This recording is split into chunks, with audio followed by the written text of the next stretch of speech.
ഈ കൂട്ടത്തിൽ ഒരു പ്രധാനപ്പെട്ട ഒരു കാര്യം കൂടി ഈ ഒരു അവസരത്തിൽ എനിക്ക് പറയണമെന്ന് തോന്നി. ലോകത്തെ ഏതെങ്കിലും ഒരു മേഖലയെ നിശ്ചലമാക്കാൻ കഴിയുന്ന ഒരേ ഒരു മേഖല എന്ന് പറയുന്നത് ആരോഗ്യരംഗമാണ്. സമസ്ത മേഖലയും ഒരു നിമിഷം കൊണ്ട് നിശ്ചലമാക്കാൻ കഴിയുമെന്ന് നമുക്ക് കോവിഡ് വന്ന സമയത്ത് നമ്മൾ കണ്ടതുമാണ്. പക്ഷേ കോവിഡിന് ശേഷം പലവിധ കാരണങ്ങളാൽ ഇങ്ങനെ കടന്നുപോയ സമയത്ത് ഈ അടുത്ത സമയത്ത് നിങ്ങൾ ശ്രദ്ധിച്ചോ എന്നറിയത്തില്ല, ആസ്ട്രാസെനക്ക കോവിഷീൽഡുമായി ബന്ധപ്പെട്ട് UK ഹൈക്കോടതിയിൽ ഒരു കേസ് വരികയും നിരവധി ആൾക്കാർക്ക് വാക്സിൻ എടുത്തതുമായി ബന്ധപ്പെട്ടിട്ടുണ്ടായ ഒരു പ്രശ്നങ്ങളൊക്കെ നിങ്ങൾ ശ്രദ്ധിച്ചിട്ടുണ്ടാവുമെന്ന് ഞാൻ വിശ്വസിക്കുന്നു. നമ്മുടെ രാജ്യത്ത് അപ്പോൾ ഞാൻ ജനപ്രതിനിധികളൊക്കെ ഉണ്ട്, രാജ്യത്തെ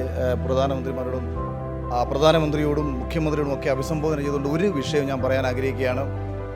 വ്യക്തമായ ക്ലിനിക്കൽ ട്രയലുകൾ ഇല്ലാതെയാണ് ഈ വാക്സിനുകൾ നമ്മളിലേക്ക് എത്തിയതുണ്ടെന്നുണ്ടെങ്കിൽ ഈ വാക്സിനുകൾ ഇന്നലെ ഈ രാജ്യത്ത് എത്ര പേർ കോവിഷീൽഡ് വാക്സിൻ എടുത്തിട്ടുണ്ടെങ്കിൽ ആ കോവിഷീൽഡ് വാക്സിൻ എടുത്ത കംപ്ലീറ്റ് ആൾക്കാരുടെയും ഹിസ്റ്ററി എടുക്കുക.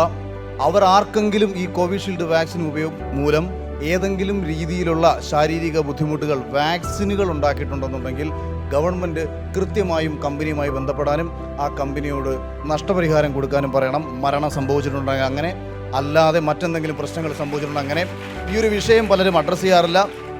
കാരണം വളരെ ചുരുങ്ങിയ സമയം കൊണ്ടാണ് വാക്സിൻ നമ്മളിലേക്ക് എത്തിയത്. ആ സാഹചര്യം അതായിരുന്നതും. പക്ഷേ മനുഷ്യരെ ഒരു പരീക്ഷണ വസ്തുവാക്കി മാറ്റിക്കൊണ്ടിരിക്കുന്നു എന്ന എൻ്റെ സംശയമാണ്. എല്ലാ വിഷയങ്ങൾക്കും അഭിപ്രായം പറയുന്നു എന്ന സ്വഭാവം കൊണ്ട് ഈ ഒരു വിഷയത്തിൽ കൂടി ഈ ഒരു കാര്യത്തിൽ അഭിപ്രായം പറയുന്നതിനോടൊപ്പം തന്നെ ഒരുപാട് നഴ്സുമാർ രാജ്യത്തിൽ നല്ല രീതിയിൽ വർക്ക് ചെയ്യുന്നതോടൊപ്പം തന്നെ നിരവധി ആൾക്കാർ നിരവധി ബുദ്ധിമുട്ട് അനുഭവിക്കുന്നുണ്ട്.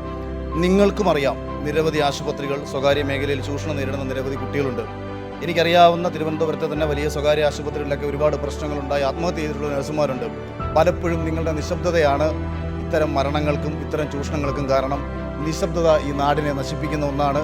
പ്രതികരിക്കുക, ഒന്നും നഷ്ടപ്പെടത്തില്ല. ധൈര്യമായി പ്രതികരിക്കൂ, ധൈര്യമായി മുന്നോട്ട് പോകുമെന്ന് പറഞ്ഞുകൊണ്ട് നാളെയുടെ കരുത്തായി മാറാൻ നിങ്ങൾക്ക് എല്ലാവർക്കും കഴിയട്ടെ എന്ന് ആശംസിച്ചുകൊണ്ട് അവസാനിപ്പിക്കുകയാണ്. ഈ വേദിയിലേക്ക് എന്നെ ക്ഷണിച്ച നീതൂസ് അക്കാഡമിയുടെ എല്ലാമായി എല്ലാവർക്കും ആശംസകളൊക്കെ അറിയിച്ചുകൊണ്ട് അവസാനിപ്പിക്കുകയാണ്. നമസ്കാരം ചെയ്യുന്നു.